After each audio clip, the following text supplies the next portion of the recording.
हे बघा, माझं एवढंच मत आहे की दादा जर 27 तारखेला गाडीला गेले असते, पुण्याला पोचले असते आणि दुसऱ्या दिवशी गाडीला बारामतीला गेले असते, तर मग हे जी काय घटना, दुर्दैवी घटना घडली ती घडली नसते. आता 27 तारखेला ज्या ज्या गोष्टी घडल्या होत्या त्या गोष्टी मी बोलून दाखवल्या. उशीर झाला बैठकीला, त्यानंतर एक कुठला तरी फोन आला, तो कोणाचा आला तर लोकांना कळलेलं आहे. फाईल मुद्दामून तिथल्या तिथं सही झाली पाहिजे असं कुठंतरी इच्छा एका मोठ्या नेत्याने फोनवर व्यक्त केली. दादानी ती सही केली आणि त्यानंतर 7:13ला विमानाचं बुकिंग झालं. जर दादांचा प्लॅन आधीच विमानाला जायचा असला असता तर दुपारीच विमानाचं बुकिंग झालं असतं, नाही तर 26 तारखेला संध्याकाळी झालं असतं. त्यामुळे जी काय क्रमवारी आहे ज्याच्यामुळे दादांना उशीर झाला ते फक्त मी बोलून दाखवलं. बाकी मी कोणावरही प्रश्नचिन्ह तिथं केलेलं नाही.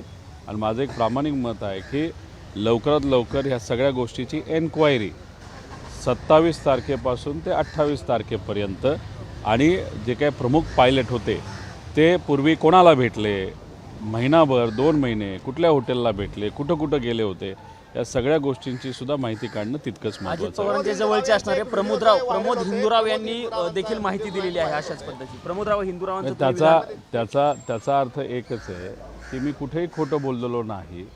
जे खरं आहे ते मी तिथं बोललो. जसं की 27 तारखेला तटकरे साहेब स्वतः म्हणतात की मी तिथं आलो, उशीरपर्यंत थांबलो. दुसऱ्या बाजूला हिंदूराव भाऊ बोलत आहेत की प्रफुल्ल पटेल साहेबांचा फोन आला आणि मग तिथं दादांना उशीर झाला आणि मग दुसऱ्या दिवशी ते विमानाला गेले. त्याचा अर्थ 3 पैकी 2 गोष्टी जर खऱ्या असतील तर तिसरी गोष्ट पण तितकीच खरी आहे की एका पॉलिटिकल कन्सल्टंटच्या बाबतीतली चर्चा तिथं झाली. त्या पॉलिटिकल कन्सल्टंटकडे योगायोग असे गेल्या काही महिन्यांमध्ये त्यांनी विमानसुद्धा विकत घेतलेलं आहे. आता त्या व्यक्तीचा शेकडो कोटीचा कॉन्ट्रॅक्ट हा कुठेतरी कॅन्सल करण्यासाठी दादांची भूमिका तिथं होती. आणि मग तिथंच कदाचित तो वादविवाद तिथं झाला. तटकरे साहेब तिथं होते आणि त्या वादविवादला या मुद्द्यावर ज्याच्यात दादांची कुठंच इच्छा नव्हती त्याच्यावर वादविवाद झाला, म्हणून उशीर झाला. आणि उशीर झाल्यामुळे दादा गाडीला जाऊ शकले नाही आणि दुर्दैवी घटना ती 28 तारखेला सकाळची. कन्सल्टंट म्हणजे तुम्हाला नरेश अरोरा असं म्हणायचं का? नरेश अरोरा असं म्हणायचं का? कन्सल्टंट पुरते ठेवा असं दादांचं म्हणणं होतं. कन्सल्टंट म्हणजे ते नरेश अरोरा आहेत का? उपयोग नाही आणि मी काय राजकीय सल्ले घेऊन पक्ष चालवणार नाही अशी दादांची भूमिका होती. त्यामध्ये दादांचा आवाज देखील मोठा येत होता असं माहिती समोर येत आहे. नाही, माहिती जी समोर येते ती खरी माहिती आहे, कारण का मलासुद्धा त्या सोर्सच्या माध्यमातून हे कळालेलं आहे. आणि काही दिवसांपूर्वी बारामती हॉस्टेल पुण्यामध्ये सुद्धा जेव्हा आम्ही दादांबरोबर 10:30-11पर्यंत बसलो होतो तेव्हासुद्धा नरेश अरोराचे कन्सल्टंटचे लोक तिथं आली होती आणि दादा त्यांनासुद्धा दादांच्या स्टाईलमध्ये झापतच होते. आणि 27 तारखेलासुद्धा नरेश अरोराच्या वतीने नरेश अरोराला कॉन्ट्रॅक्ट तसाच ठेवला गेला पाहिजे.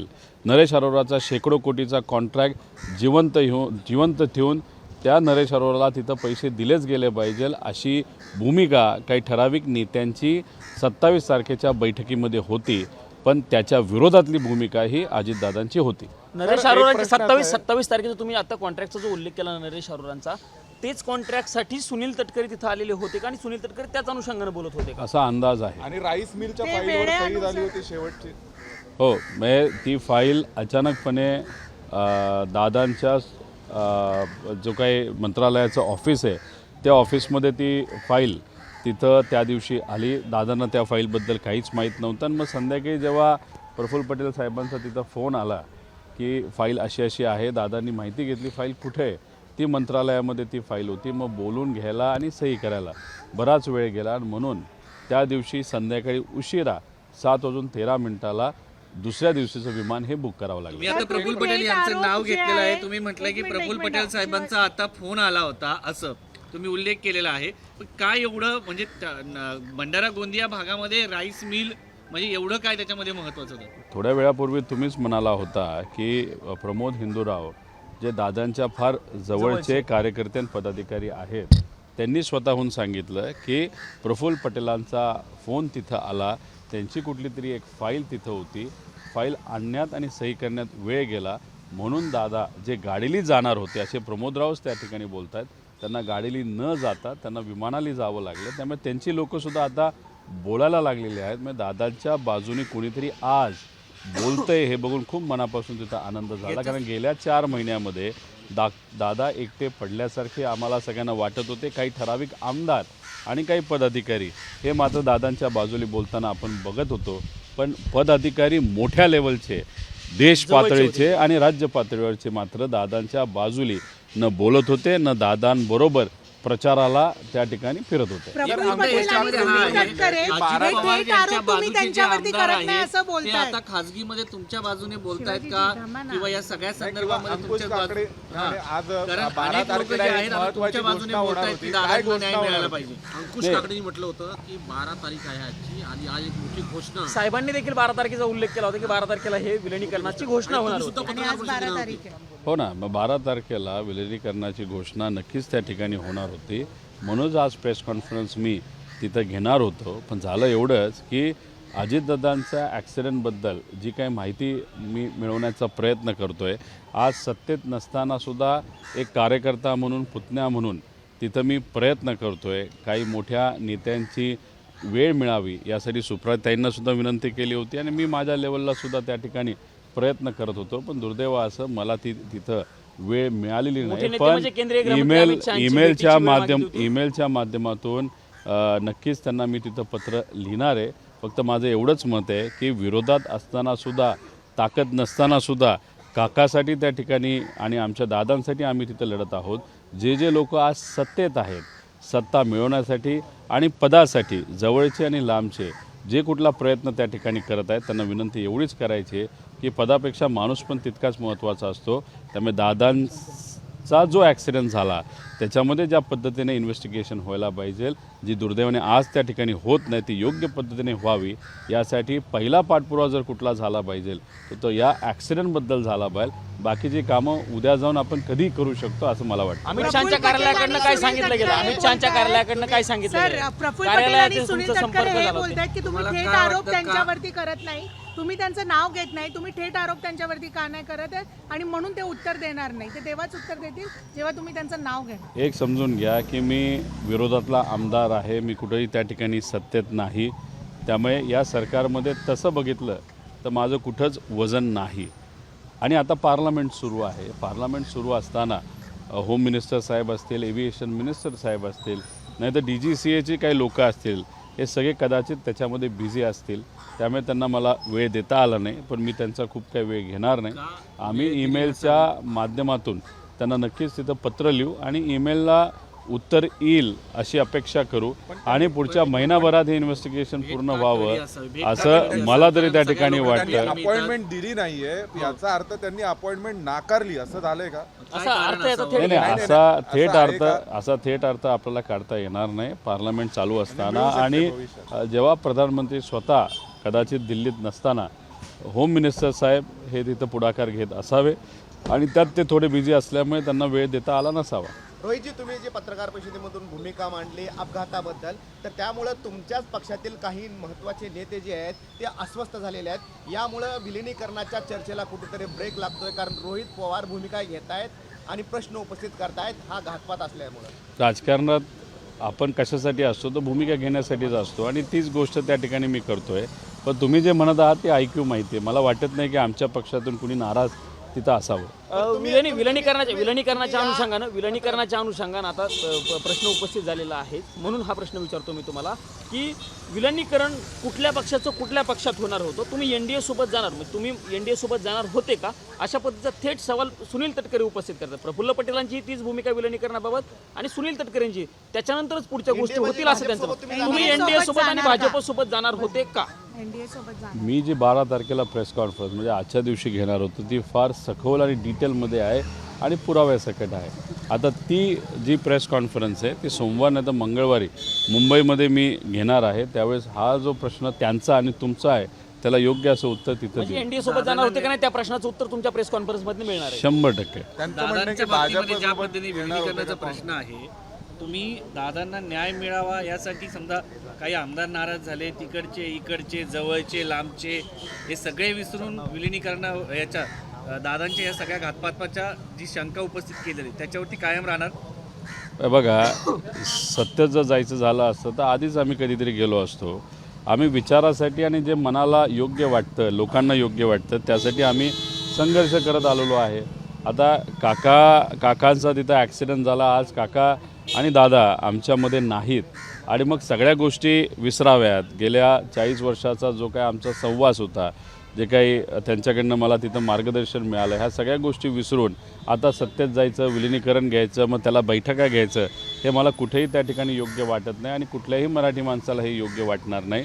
त्यामुळे मी पहिली भूमिका जर घेत असेल कुठली तर ती आहे, दादांचा ॲक्सिडेंट झाला कसा हे लोकांसमोर ते आलं पाहिजे. राजकारण करण्यासाठी अजून बरेच वर्ष. विलिनीकरणाला पूर्णविराम दिलाय असं म्हणायचंय का तुमच्याकडून? हो, थांब वाट बघा. सोमवार मंगळवारी जेव्हा प्रेस कॉन्फरन्स होईल त्यातून जे काय आहे, जे घडलं, जी चर्चा झाली, कधी झाली, कुठल्या तारखेला झाली, कसं झालं, काय झालं, कोण काय बोललं, ह्या सगळ्या गोष्टींवर मी सोमवार नाही तर मंगळवारी बोलेन. सुनेत्रा काकी काल दिल्लीत होत्या. त्यांनी पंतप्रधान नरेंद्र मोदी आणि अमित शहा यांची भेट घेतली. बोलणं गरजेचं आहे. त्या बाजूचे लोक बोलत नाहीत, तुम्ही इकडच्या बाजूचे बोलतायत, काय कारण वाटतं? मोदी साहेबांना आणि अमित शहा साहेबांना काकी काल भेटल्या, या TV च्या माध्यमातून मला तिथं कळालं. त्यांच्याबरोबर पार्थी होता, जयही होता, त्याच्याचबरोबर इतरही 2 मोठे नेते त्यांच्याबरोबर होते. मी आशा करतो आणि अपेक्षा करतो की राजकारण बाजूला ठेवून काकींनी आणि सगळ्यांनीच तिथं एकच मुद्दा मांडला असावा की जो कुठला ॲक्सिडेंट झालेला आहे दादांचा, तो ॲक्सिडेंट आहे का घातपात आहे, त्याचे योग्य असे इन्व्हेस्टिगेशन तिथं व्हावी.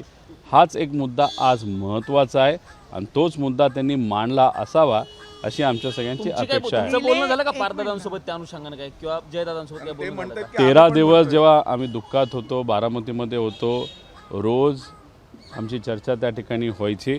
आता 13 दिवस म्हणजे दुःखाचा टाईम हा आयुष्यभर राहत असला तरी तसं बघितलं तर 13 दिवसात घराच्या बाहेर आपल्याला जाता येत नसतं. आता जाऊ शकतो आणि राजकीय आम्ही बोलू शकतो. त्यामुळे 13 दिवस झाल्यानंतर आत्तापर्यंत पार्थबरोबर नाहीतर त्या परिवाराबरोबर माझी कुठलीही चर्चा झालेली नाही. सर, त्या दिवशी जो डिले झाला तुमचा आरोप आहे का प्रफुल्ल पटेल आणि सुनील तटकरेवरती नाव घेऊन? कारण की ते सांगतात की आमचं नावच आलं नाहीये. जर त्यांचं इन्व्हॉल्वमेंट आणि त्यांच्यामुळे डिले झालाय, मी आरोप कोणावरच केलेला नाही. कारण माझं असं मत आहे की आरोप करण्यासाठी प्रॉपर इन्व्हेस्टिगेशन होणं महत्त्वाचं आहे. इन्व्हेस्टिगेशन हे प्रॉपरली त्या ठिकाणी होत नाही आहे असं माझं तिथं म्हणणं आहे. पूर्व विदर्भातला जो नेता आहे, आता मी कुठं, प्रमोद हिंदूरावनी स्वतः सांगितलेलं आहे की ते प्रफुल्ल पटेल होते.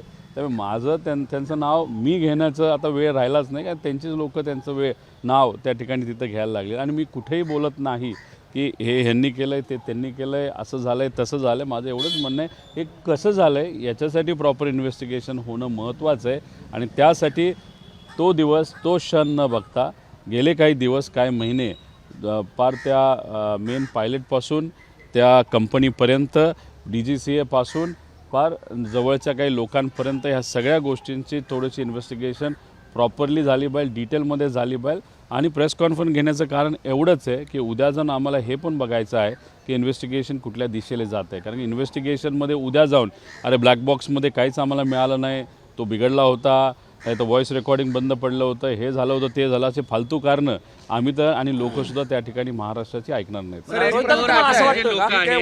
तुम्हाला असं वाटतं का यासाठी टाइमलाईन DGCA कडनं टाइमलाईन घालून दिली पाहिजे, म्हणजे रिझल्ट येण्यासाठी टाइमलाईन असावी असं तुम्हाला वाटतं का? तुम्ही ज्या शंका उपस्थित करताय सातत्याने या सगळ्या संदर्भामध्ये, ते जवळचे लोक जे सत्तेमध्ये आहेत ते काय या सगळ्या संदर्भामध्ये ज्या पद्धतीने तुम्ही हिरारीने भाग घेऊन सांगतायत, मांडतायत पोटतिडकीने, ते म्हणाले नाही. हे बघा, एक विषय समजून घ्या की मी फार भावनिक माणूस आहे आणि मला जे वाटतं त्या ठिकाणी मी बोलतो आणि त्या पद्धतीने मी वागतो आणि जे करायचं ते त्या ठिकाणी करून दाखवतो.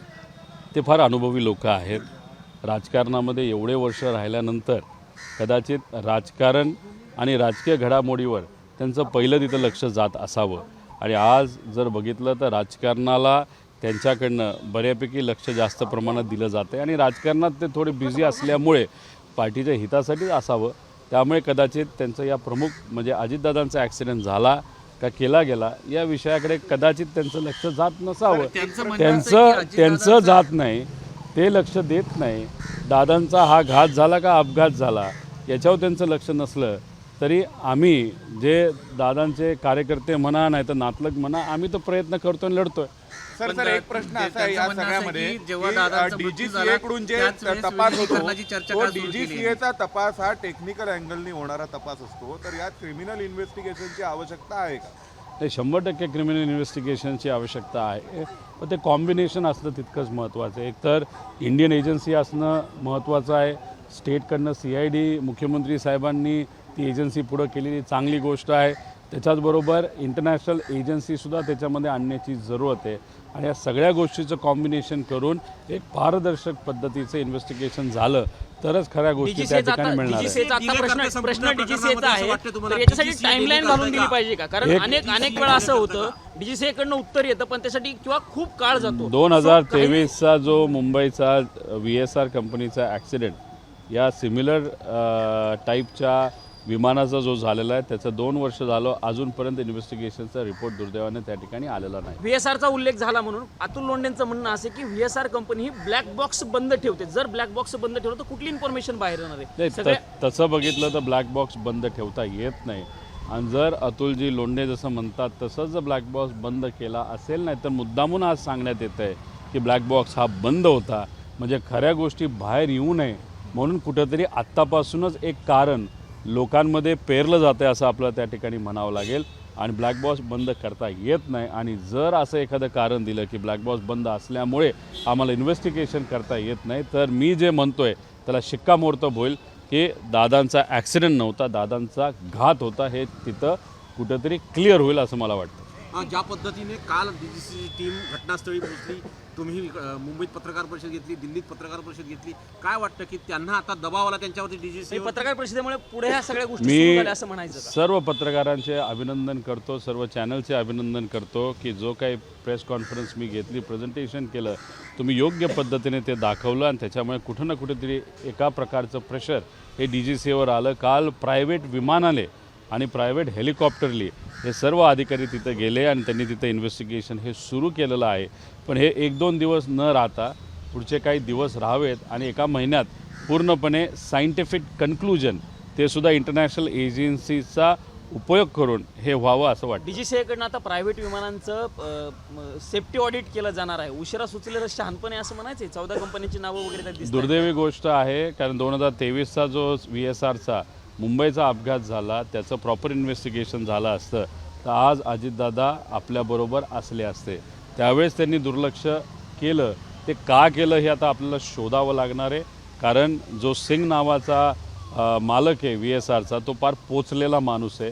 त्याला बऱ्याच राजकीय लोकांचं सुद्धा पाठबळ आहे आणि त्यामुळे जर 2023चा रिपोर्ट लोकांसमोर आला नसेल आणि तो आला नाही म्हणून दादाचा हा घात दुर्दैवाने त्या ठिकाणी अपघात त्या ठिकाणी झाला असं आपल्याला म्हणावं लागेल. आता एक गोष्ट आहे की दादा आपल्यात नसले तरी हे प्रेस कॉन्फरन्स आणि प्रेझेंटेशन घेतल्यामुळे जो काय DGCAने काल परवा निर्णय घेतला की ज्या काय प्रायव्हेट एजन्सीज आहेत त्याचं प्रॉपर इन्व्हेस्टिगेशन, प्रॉपर सर्चिंग आणि त्याचं सेफ्टी ऑडिट हे केलं जाईल. उशिरा सुचलेलं कदाचित हे शहाणपण असलं तरी मला असं म्हणावं लागेल मीडियामुळे आणि आमच्या प्रेझेंटेशनमुळे उद्या जाऊन VIP लोक असतील त्यांचा जो काय अपघात होऊ शकला असता तो कदाचित याच्यामुळे थांबेल असं वाटतं. त्यांचं म्हणणं असं आहे की जेव्हा दादांचा अपघात झाला त्याच वेळेस या लोकांनी विलिनीकरणाची चर्चा सुरू केली, काही वेळ जाऊ द्यायला हवा होता, त्यांनी तात्काळ या सगळ्या संदर्भात बोलायला सुरुवात केली होती. मग त्यांना एवढंच म्हणणं आहे की मग कोणी सुरुवात केली चर्चा त्याचं नाव पब्लिकली त्या ठिकाणी घ्या, मग कधी झालं कसं झालं हे लोकांसमोर तिथे येऊ द्या.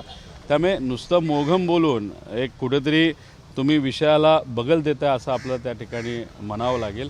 आणि त्यांना हेही आम्हाला सांगायचं आहे की जेव्हा दादा हॉस्पिटलमध्ये होते आणि तिथं काय काय चालू होतं हे सुद्धा आम्ही तिथं बोलू शकतो, पण या विषयाचं राजकारण करून एका मोठ्या नेत्याला कुठंतरी आपण त्याचं नाव खराब करतो आहे हे मात्र त्या ठिकाणी आहे. त्यामुळे आम्ही जेव्हा शांत असतो नाही तर शांत आहोत त्याचं कारण आम्ही दादांकडे बघून शांत आहोत. या 4-5 जे काय सो कॉल्ड नेते आहेत त्यांनी दादांना शेवटच्या काळामध्ये किती एकटं पाडलं होतं हे आम्हाला माहिती आहे आणि ते म्हणतील की जेव्हा पक्ष फुटला तेव्हा तुम्ही कोणाची भूमिका घेतली, कोणाच्या बाजूली भूमिका घेतली, त्याचं सगळं उत्तर सोमवारी नाही तर मंगळवारी स्वतः त्या ठिकाणी मी देईल. पुणे पिंपरी चिंचवड असो किंवा दादांचं ते कलेक्टर त्या IAS अधिकाऱ्यांसोबत झालेलं संभाषण असो, या सगळ्या प्रकरणामध्ये दादांना त्यांच्याच पक्षातल्या लोकांनी एकटं पाडलं होतं असं देखील सांगितलं जातं. तेच म्हणतोय की सोमवार आणि मंगळवारी मला थोडासा वेळ द्या, त्यावेळी स्पष्टपणे पुराव्यासकट बऱ्याच गोष्टी मी त्या ठिकाणी सांगेन. इटालियन कंपनीने दावा केला की जो अहमदाबाद या ठिकाणी अपघात झाला होता तो ह्युमन त्या पायलटने स्वतः जे इंधनाचं स्विच आहे ते बंद केल्याचा दावा केला असल्याचं समोर आलं. त्याचे रिपोर्ट्स तसे समोर आले. आता तसं असेल तर मग या VSRच्या अपघातामध्ये सुद्धा लक्ष देण्याची जरूरत आहे. जो कोणी कपूर नावाचा पायलट होता, मेन पायलट, त्याच्यावर सुद्धा मुद्दामून कुणीतरी प्रेशर आणून नाहीतर वेगळ्या गोष्टींमुळे, तर तसं जर सेम गोष्ट जी एअर इंडियामध्ये जी ह्याला गुजरातमध्ये झाली तशीच गोष्ट VSRमध्ये सुद्धा जर कोणाच्या प्रेशरमध्ये झाली आणि त्याच्यातच हा घात त्या ठिकाणी झाला असेल तर बरंच काय आपल्याला कळेल. तर म्हणून म्हणतो बाहेरच्या एजन्सीला घेणं पण तितकंच महत्त्वाचं आहे. जसं इटालियन एजन्सीनी हे कन्क्लूड केलं तसंच दादांच्या बाबतीतसुद्धा बाहेरची एजन्सी घेणं याच्यासाठी महत्त्वाचं आहे. Thank you so much. यांनी असं म्हटलं काल त्यांना जेव्हा विलिनीकरणाबद्दल प्रश्न उपस्थित केला त्यांनी थेट बोलण्यास नकार दिला. ते म्हटले अगोदर त्यांच्याकडनं बोलू द्या, मग मी सांगतो की मी कुठे गेलो होतो, काय गेलो होतो, त्यांच्या ऑडिओ व्हिडिओ सगळं समोर येऊ द्या, नंतर मी बोलतो. त्यांनी थेट बोलण्यास नकार दिला. ठीक आहे, मग त्यांना म्हणावं की सोमवार मंगळवारपर्यंत थांबा आणि त्यानंतर एक तारीख आजच जाहीर करा. समजा मी सोमवारची तारीख आज जाहीर करतो, त्यांनी जाहीर करावी 2 दिवसानंतरची नाही तर 3 दिवसानंतर, बघू ते काय करतात.